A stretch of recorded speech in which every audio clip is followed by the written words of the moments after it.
Hey everyone. So this time I wanted to cover the building side of Rust. So I'm not going to stand on ceremony, I'm just going to go right ahead and get right into the building. One of the first things that you want to do, right, you spawn on the beach, you look at the map, you decide where you're going to live.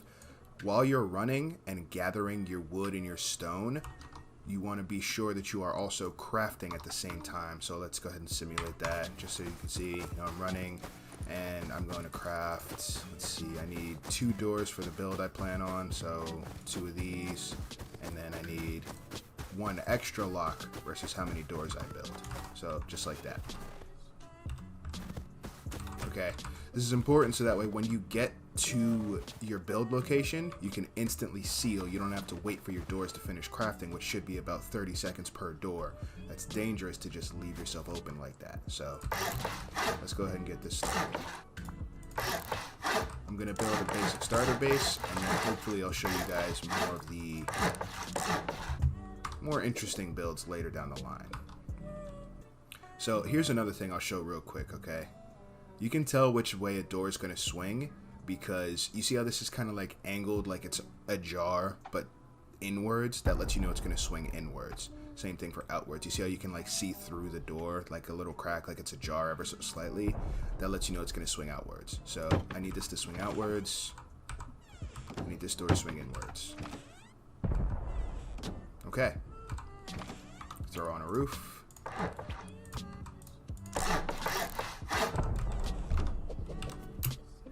And that's our basic footprint, a 2x1 starter base. Now, the whole point of this triangle, I'll explain just one time for simplicity. It makes an airlock. Okay, so what an airlock is if your doors are open, say you die with the doors open or whatever, or if you open this door, and somebody's like here, they can't just come inside. They'll still be able to kill you and attack you, but they cannot get inside your base, and that's what's important, okay? So keep that in mind. Now, with that said, I guess I'll also cover this real quick. If a person makes it right here into your airlock and they're holding sprint while pushing against the door, if this door opens, they'll be able to like glitch through just like that. Okay, so just be very careful if you know somebody's in your airlock because they could technically still get in. Okay. Next thing, upgrading. You've been gathering wood, you've been gathering stone. Maybe you didn't have a chance to gather that much stone. If that's the case, always be sure to upgrade your foundation first. Because if the foundation crumbles, everything on top of it will follow. Now, as far as upgrading goes, I'm actually going to show you guys the different tiers now. These are the different tiers for building, okay? You've got twig, wood, stone, sheet metal, and armor, okay? Now this is the soft side of every wall. What do I mean by that? Well, this is the hard side, okay? What that means is if somebody tries to destroy your walls, your floors, your ceilings, whatever, there's a hard side and a soft side, specifically to walls in particular, okay? So if you're building, you want to make sure that the right side is facing the right way, okay? So say, for example, I'm building, and I'm upgrading all of this to wood.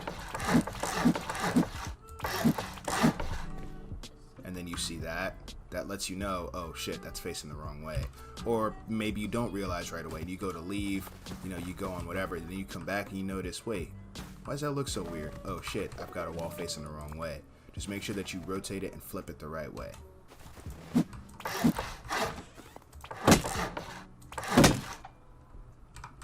There. Everything's facing the right way. Now, the other thing that I want to cover too, besides just hard side and soft side, is this. So you see how this says 78% stable? Don't worry about stability right now. I'm hopefully going to be making a heli tower by the end of this video, so you'll see more heavily where stability comes into play then. But what we're worried about is the health next to it, the 10 out of 10. Okay, so twig has 10 health. Wood has 250 health. And from this point on, it'll just double every time. So wood is 250, stone is 500, sheet metal's 1,000, and armor's 2,000 health, okay? So the reason this is important is if you don't have enough stone to upgrade your whole base to stone,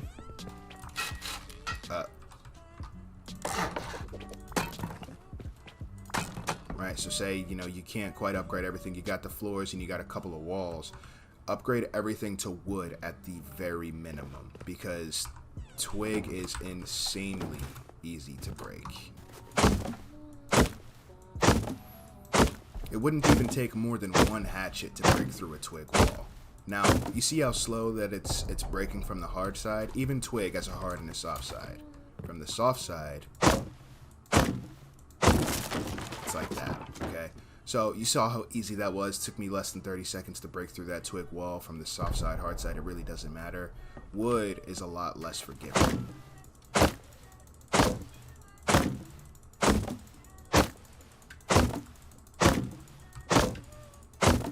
All of that, and I still have barely made a dent. So always upgrade your structures to wood as soon as you possibly can. Okay, so now that all of the early game explanations are out of the way, let's just go ahead and show you guys how to fill out this 2x1. So make sure everything is stone. Okay, cool. Everything is stone. Now the only way inside of this base is to raid through, to blow it up, or to come through the wooden doors, which I'll show you how to upgrade from wood to sheet metal here in just a moment. Now there's another thing that I need to cover. Construction tool cupboard, okay? The tool cupboard is the singular most important resource in your entire base. You could somehow, some way have 7 M249s, a row of AKs, all of the guns and ammo in the world. But if your tool cupboard isn't in a secure location, like if you place it somewhere weird or somewhere easily accessible to enemies and they get access to it, they have control of your entire base. Okay, so it's very important that you make sure that this TC is the most protected resource. Whoever's authorized on your TC can build within a 50-meter radius. So what does that mean? If somebody gets access to your TC, they can grab all your loot. Say they blew through your doors, so now your doors are missing, right? They come in, boom, there's TC, it's unlocked. They grab whatever loot they wanted.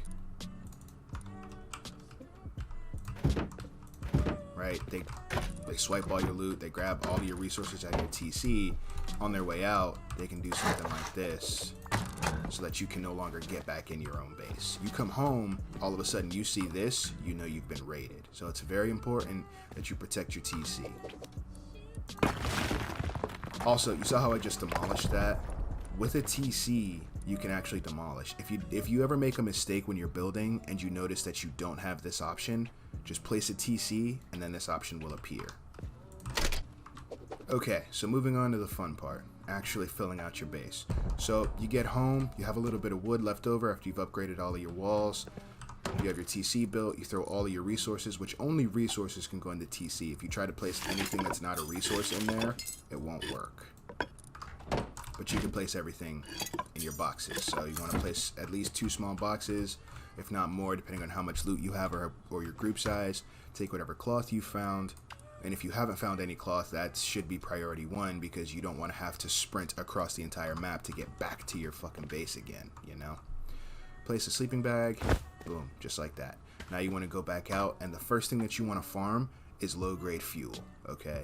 You need low-grade fuel. If you've read through all of your blueprints and you're familiar with all of them, you need low-grade fuel in order to build a furnace. And furnace is how you smelt mined ore.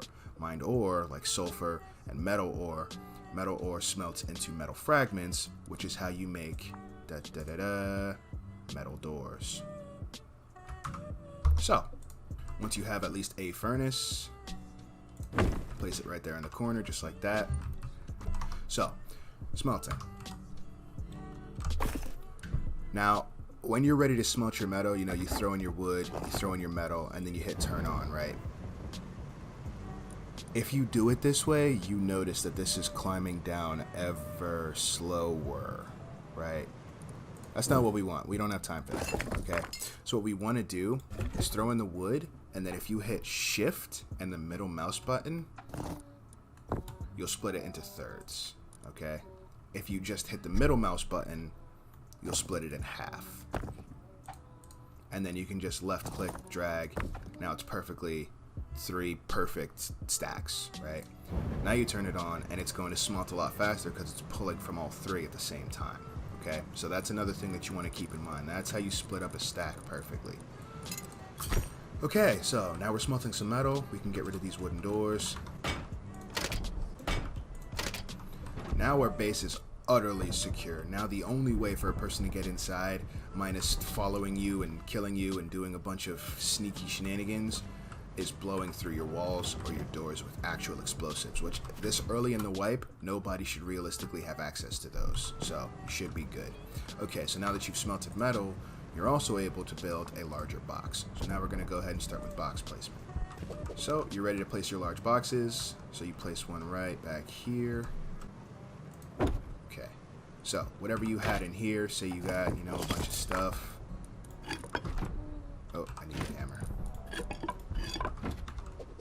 So you're ready to transfer everything from the small box to the large box, swipe everything out, then you can pick up the box, and then if you want to, you can transfer everything into these large boxes. I'm going to skip all of that just to show you that it can be done.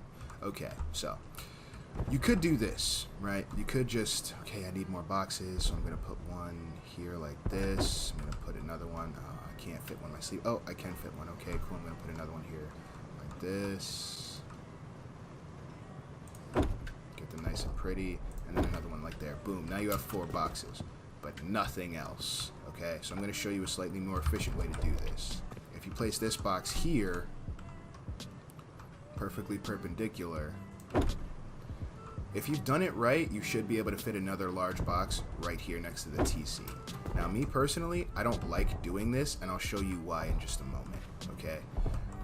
Before we get there, though, I'm actually going to show you a trick that I like to use. If you come outside, place a floor triangle, a half wall, and a floor triangle on top of that. Now, you can do it from here. You can kind of see right there, there's blue. That lets me know that it's working. If you placed your TC correctly, come back inside, you can actually place a shelf right there. Upgrade it to wood, stone, whatever you prefer. Then you come back outside, watch this build up, and the shelf will stay. Now, I can come up here, and I can continue to place boxes. Place one there. Same thing as down below. Place another one right here. Now, if you find that you're having problems getting like this little, you keep falling off, you can't get it right, you can build a temporary build-up right here. Now, I have a sleeping bag down there, so I would have to pick it up. Then I can go ahead and do that. Make sure that when you place this box, however, that you don't place it too far over, because once you destroy the twig, the box will crumble as well. There. Boom. So, continuing on.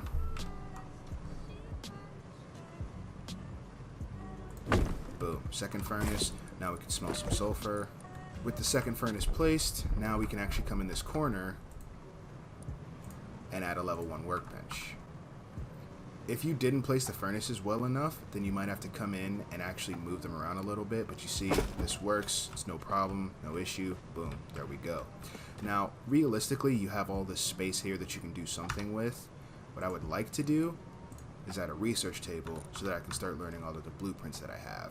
Problem here, though, is that there's not enough space between you and, the boxes and everything like that. So, if you pick up this box, you should be able to come back far enough and place this research table. But this is where this box becomes an issue, okay? So now, with that clear, I should be able to place the research table. I'm going to place it as far back and to the right as I can. Now, I can take one of the boxes that I picked up and place it directly under the research table. Now, you can place a box back here again if you wanted to, but I find that if you have this and this here, it becomes next to impossible to get at everything that's back here. So usually I just kind of rock out like this myself. By the way, you can access this box right here. If you have trouble getting over there, you can crouch under and you can still access this back box. Also, if you wanted to, those small boxes you had earlier, you can still do things with them. I'm about to show you now. One box you can place up here like this. Just like that would be fine. Small box, large box, and then this box here. Then, if you actually have the wood and the metal fragments, you can make a barbecue that you should be able to place right here. Place a small box under it. Now you can cook your food, have a small box for extra storage, and then you have all of these rows of storage, right? So you still have 4 boxes like you saw that I had before. I had 1, 2, 3, and then 1 here. You still have 4 boxes, but now you have a lot more utility as well. Whatever you do, don't forget to place down your sleeping bag again. Now technically, if you really wanted to, you could continue to fill this place out with even more, but I find that the more that you have, the harder it is to move around. If you really wanted to, and if you were determined, or if you truly needed the space, you could absolutely still place a large box back right here.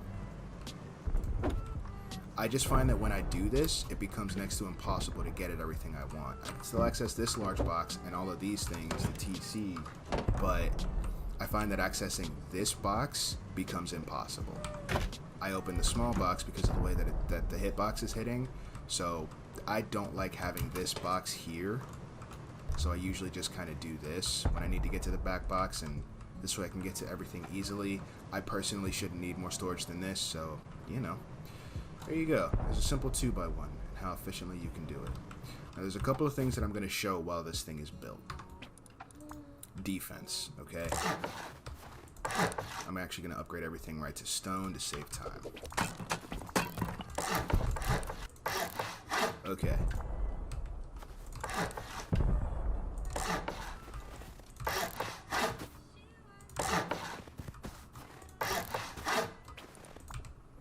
So,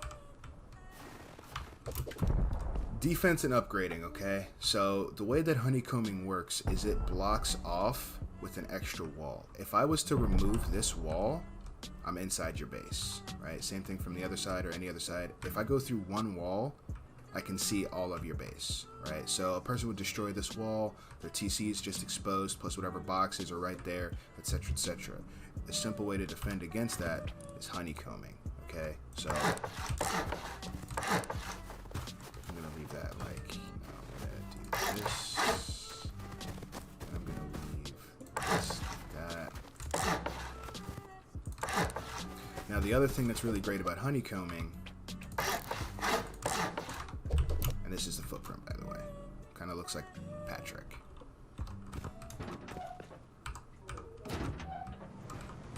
Okay, so I come in here and I decide, you know what? I have a lot of metal frags. I've been really lucky with my farming and my smelting. I'm gonna upgrade my walls to sheet metal, especially these. To the floor. This wall, ceilings.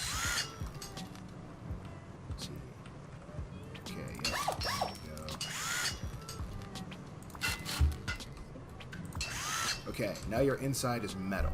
That means it's twice as hard from stone to get in, okay? The great thing about honeycomb is from the outside, nobody's the wiser. If you haven't honeycombed, you'll be able to see exactly what's what on the inside. To protect against that, honeycombing is a simple way to protect against that, okay? Now, as far as getting onto the roof, there's a couple of things you can do. If you have a friend, you can have one come here, crouch down, look down, and then you can jump on their head and jump on the roof. Or you can do something like this if you wanted to, build a temporary build-up.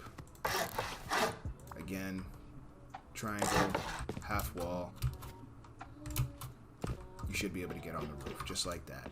And that'll all be twig. You can come back out, demolish that, and then you would put half walls.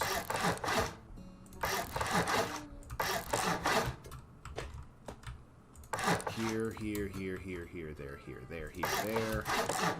Boom. Now the ceiling is also honeycombed, okay? Remember to come back. Oh.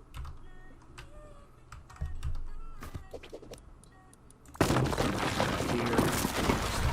Now the bases. This 2x1 is done, okay? This is a very complete 2x1. But if you decided you wanted to expand, say you don't want to risk trying to move somewhere else, and you want to expand, there's a couple of options that you have here. You could do something like this. Say you know you're going to expand.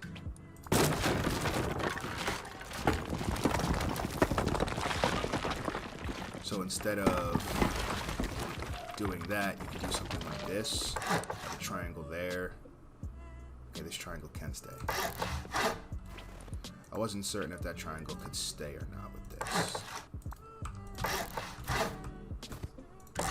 Okay, cool. So you have this here. Block this off just like that. Put a wall there, a wall there, roof there, and a wall frame here. Okay. Now, what you would need to do is come inside, grab everything out, pick up a furnace, and then you need to place the furnace there for a jump up.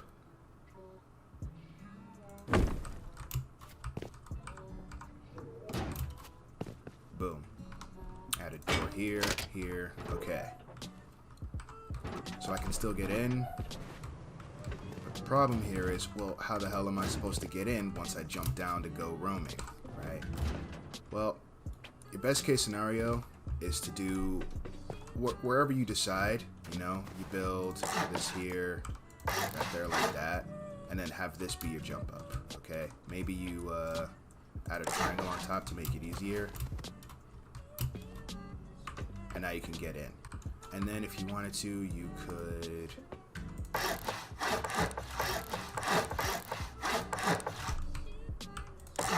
do something like this.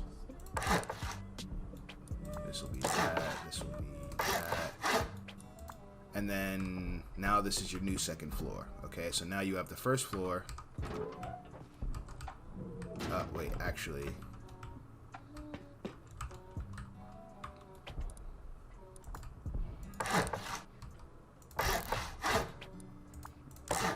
Forgot about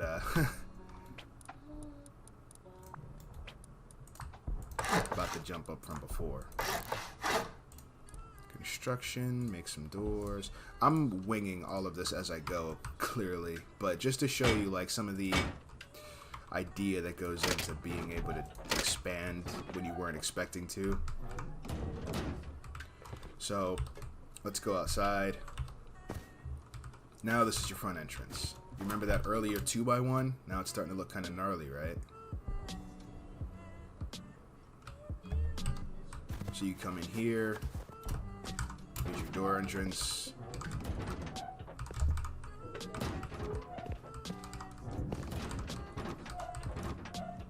It smacked me.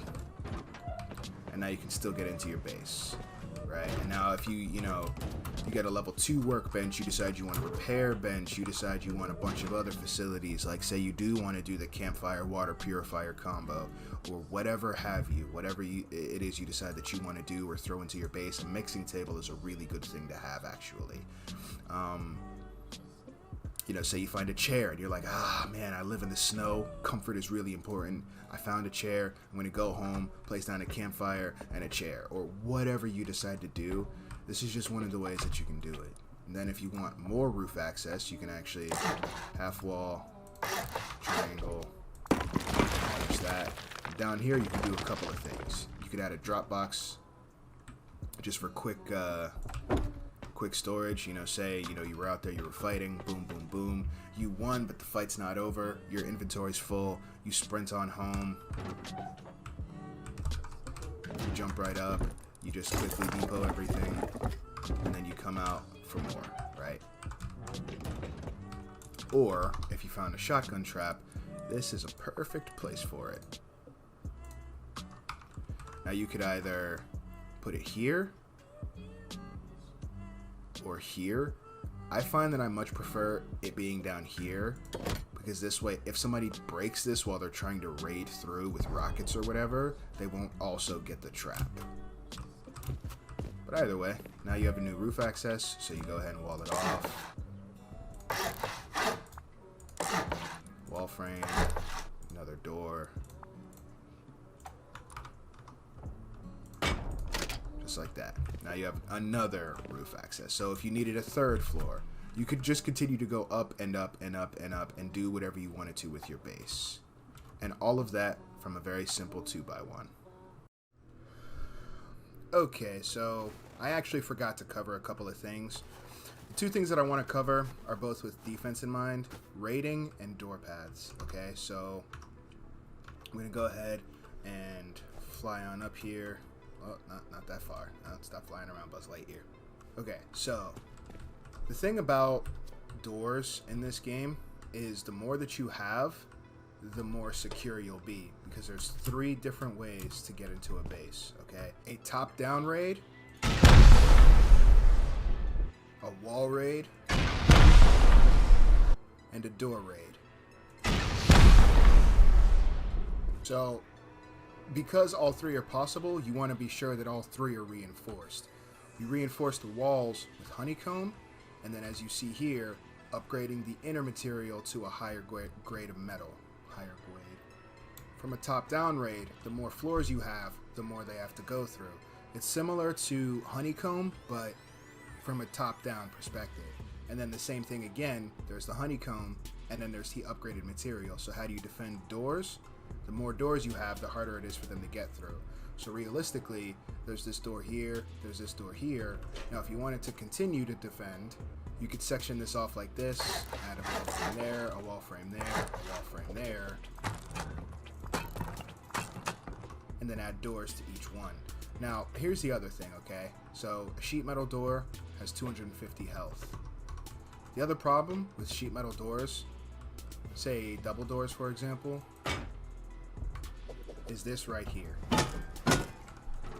Because of this little gap right here, you can no longer get up to this next roof level, right? So that's where garage doors come into play.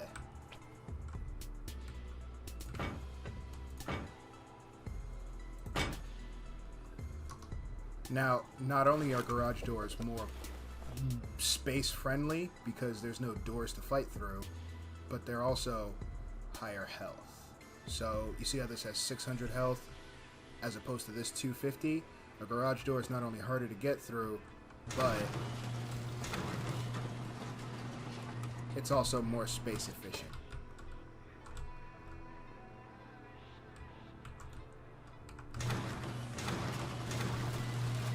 Because as you see, with a real door, you've got to fight through the actual door if you want to get around. So if you have multiple people in your base and you're trying to work your way around the doors, it's annoying, it's impossible. So that's another reason why once you find a garage door, get that home and research it ASAP so that you can replicate as many as you need.